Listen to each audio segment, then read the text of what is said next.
வணக்கம் உறவுகளே. தமிழ்நாட்டில் மதவாத அரசியல் தலை தூக்குகிறதா? பாஜக தமிழ்நாட்டில் அரசியல் ரீதியாக கால் பதிக்க முடியாமல் போனதுக்கு காரணம், தமிழ்நாட்டில் திராவிடக் கழகங்கள் கடந்த 60 வருடமாக மதத்தை முன்னிறுத்தி அரசியல் செய்யவில்லை. அதனால் மதவாத கருத்துக்களை பாஜக விதைக்க முடியவில்லை தமிழ்நாட்டில் என்பது நேற்று வரைக்கும் உண்மைதான். ஆனால் இப்பொழுது ஜோசப் விஜயின் தலைமையில் ஒரு ஆட்சி அமைந்திருக்கிறது. ஜோசப் விஜய் தேர்தலில் வெல்வதற்கு காரணமாக இருந்ததே மதவாத கும்பலின் பின்னணிதான் என்ற ஒரு கருத்தும் இருக்கிறது உறவுகளே. ஒரு மதவாத சக்தியின் பிடியில்தான் ஜோசப் விஜய் இப்பொழுது இருக்கிறார். அதனால்தான் நடக்கின்ற நிகழ்வுகள் எல்லாம் கிறிஸ்தவ மதத்தை கொஞ்சம் மேலே தூக்கி பிடிப்பதாகவே அமைந்து விட்டது. அண்மைக்கால நிகழ்வுகள், அதை ஒவ்வொன்றாக பார்க்கலாம்.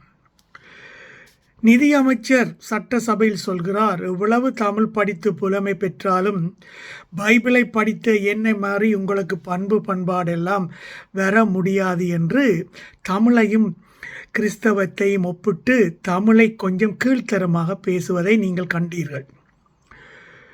நார்த் இந்தியாவில் விஜய்க்கு பிரச்சாரம் செய்யும் இவர்களது கூட்டங்கள் எல்லாம் ஜோசப் விஜய் என்ற பெயரை பாவிப்பதில்லை.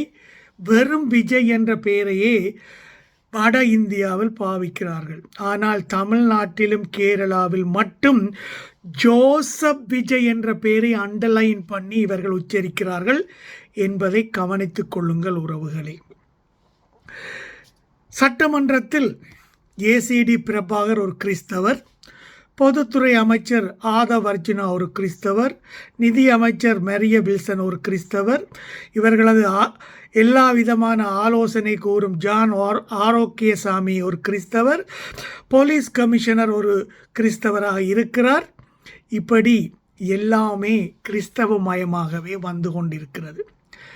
சபாநாயகர் சட்டசபை தொடங்கிய முதல் நாளன்றே முதல் வசனத்தையே பைபிளில் இருந்துதான் கோட் பண்ணினார் என்பதை நீங்கள் நினைவு கூர்வீர்களோ இல்லவோ தெரியவில்லை. இதெல்லாம் தற்செயலாக நடக்கவில்லை உறவுகளே, திட்டமிட்டே நடக்கிறது. நிதியமைச்சர் உரை வாசிக்க வரும்பொழுது ஜெபமாலையை கையில் கொண்டு வருகிறார். இதெல்லாம் ஜோசப் விஜய்க்கு தெரியாமல் நடக்கும் விஷயங்களா? இல்லை, எல்லாம் தெரிந்து திட்டமிட்டே நடக்கின்றன உறவுகளே. மைக்கேல் என்பவன் முருகனை பற்றி தாறுமாறாமல் திட்டி பதிவுகள் போடுகிறான். எத்தனையோ கம்ப்ளைண்ட் கொடுத்தாகிவிட்டது, எண்ணம் அவனை கைது செய்த பாடில்லை. இந்த மைக்கேல் என்பவன் தாவேகா கட்சியோடும் தாவேகா ஐடி விங்கோடும் நிறையவே நெருக்கமாக இருப்பதாக சொல்லப்படுகிறது. இந்த மைக்கேலை எப்போ கைது செய்வார்கள்?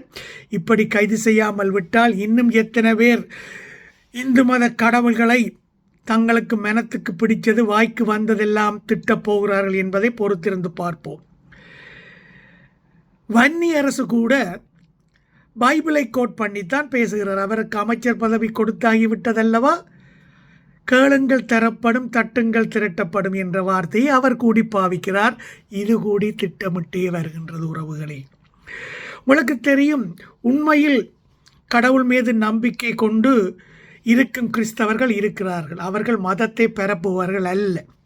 ஆனால் பிஸ்னஸ் ரீதிக்காக தங்கள் பிஸ்னத்தை சேர்ச்சை கட்டி பள்ளிக்கூடத்தை கட்டி அதன் மூலமாக தங்கள் வியாபாரத்தை பெருக்கி கொண்டு ஒரு பிஸ்னஸ் மேக்னெட்டாக இருப்பவர்கள் தான் இந்த வேலையை செய்கிறார்கள். ஏனென்றால் இவர்கள் மதத்தை வைத்து பிழைப்பு நடத்துபவர்கள். எக்கச்சக்கமான இன்வெஸ்ட்மெண்ட்டை இந்த தேர்தலுக்கு விஜயின் வெற்றிக்காக இவர்கள் செலவிட்டிருக்கிறார்கள் என்பது உளவுத்துறை மூலம் கிடைத்திருக்கும் தகவல் உறவுகளே. சட்டசபையில் சபாநாயகர் அன்றைக்கு ஒரு அன்புமணியின் மனைவியார் பேசும் பொழுது கீதையிலிருந்து அவர் ஒரு வசனத்தை கோட் பண்ண வெளிக்கிட்டார். உடனே சபாநாயகர், கிறிஸ்தவரான சபாநாயகர் பெல்லை அடித்து போதும் அமருங்கள் என்று சொல்லிவிட்டார். இதுவும் தற்செயலாக நடந்ததா? இல்லை உறவுகளே. இப்படி எல்லா விஷயமுமே ஜோசப் விஜய் பதவிக்கு வந்தவுடன் திட்டமிட்டே காய்கள் நகர்த்தப்படுகின்றன உறவுகளே. நான் மதவாதி அல்ல.